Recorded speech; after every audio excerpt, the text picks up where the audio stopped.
What's up YouTube, Capital G here, and for all the anime lovers out there like I am, Fullmetal Alchemist is coming to Yu-Gi-Oh! Boys. We are going to have anime inside of our anime. It's going to be basically like Animeception. What am I talking about? I am talking about the new Metaphos fusion monster coming out in Invasion of Venom that is basically named Fullmetal Alchemist. I mean, it is definitely referencing the legendary anime, and it kind of makes sense. I mean, the guys who make these cards and think of these ideas, I mean, they're probably almost all Japanese. They probably grew up in Japan, and of course they know and probably watched a lot of these popular animes. In addition, I mean, Yu-Gi-Oh! Is a Shonen Jump anime, so it kind of actually is surprising that they don't do this more often, that we haven't had cards that reference Bleach and Naruto and Dragon Ball, One Punch Man, Hunter x Hunter, My Hero, Academy, etc., etc. So although is Fullmetal even, I feel like Fullmetal's not actually a, what's it called? I feel like it's not actually a shonen, and as good as Fullmetal is, I'm just gonna throw this in there. I think I like Brotherhood a little more. Just putting that out there. I don't want to start any wars or anything like that. So anyways, this is the new fusion coming out in Invasion of Venom. It's called Fullmetalfoes Alkahest. I mean, again, if you hear that Fullmetalfoes Alkahest, like really Fullmetal Alchemist, if that is not just blatantly referencing Fullmetal Alchemist, I don't know what is.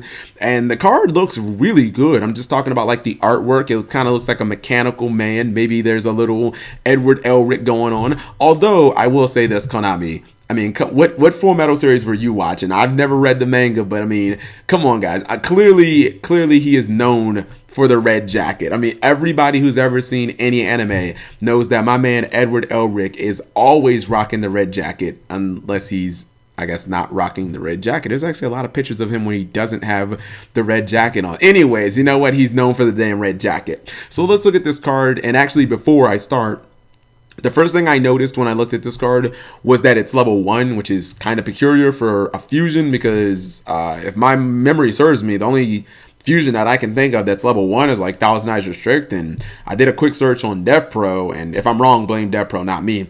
I believe that Thousand Eyes Restrict is the only level 1 fusion. You know, you just don't get a lot of level 1s. So anyways, it has 0 attack and defense, which is not surprising. You know, Thousand Eyes Restrict, got to set the standards for that. It is fire psychic because Metaphos as an archetype is fire and psychic, which is not really the greatest combination, but whatever.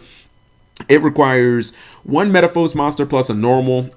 If you ever played Metaphos, obviously, like, all of their monsters are vanilla, so it's not really a problem.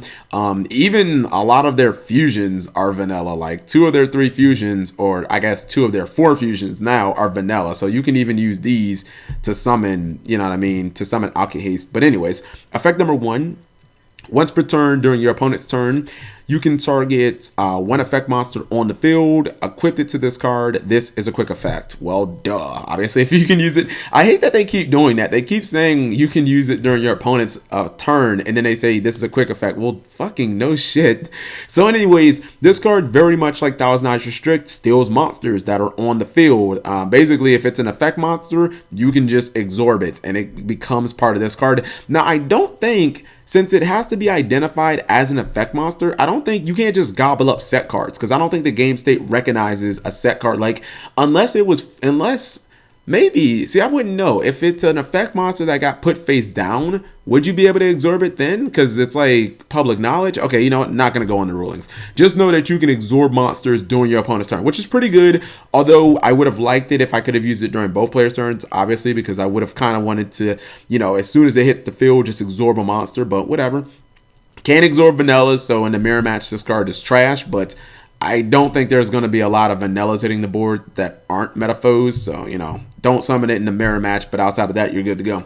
Unless you're playing against a deck where you can't target, like Cosmo, or if you're playing against like Mad Specters. Effect number 2, this card gains defense equal to the original attack of monsters equipped by this card's effect. So essentially, let's put that into perspective. If you equipped an Ignister with this card's effect, you will gain 2,800 defense, because that is Ignister's original attack. Now that means that this card essentially won't be able to ever gain attack by any practical means. So you're never going to be running things over with this card. You're almost always going to summon it in defense mode and just keep it that way, unless somehow it gets put in attack mode by like your opponent's effect or something like that. But for the most part, this thing is going to stay in defense mode. It's just going to be absorbing monsters during your opponent's turn. Every single turn, whatever your opponent summons, just absorb that shit. Effect number 3.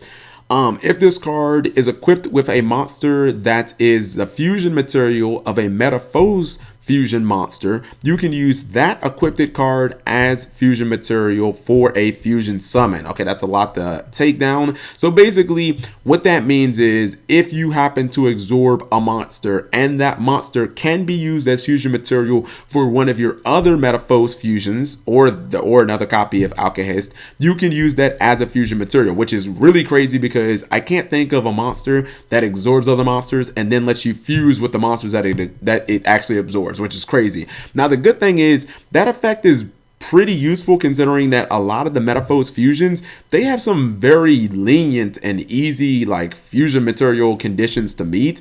I mean, if you look at Cardinal, it just requires any monster that's less than 3,000 attack. So technically you could use Ignister that you take. You could use Ignister for material for this card.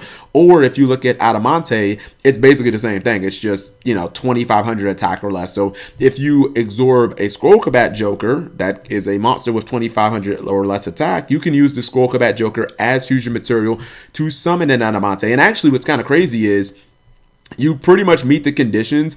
If you summon Alkahest and then you absorb the Skullcombat Joker, you pretty much meet the conditions just off of the Alkahest plus the Skullcombat Joker, because Adamante requires a Metamorphosis, which Alkahest is, and then a monster with 25 or less attack, which Skullcombat is. So it's pretty useful. And even if you don't want a fusion, there's always the opportunity to, since Metamorphosis like to blow up cards in their own field, just take your opponent's monster and then just blow the monsters up as back row, and then just use those to search out your Metamorphosis spells or traps. Like that's obviously a way that you can just go +1. If you want to convert that into spells or traps, you can just do it that way.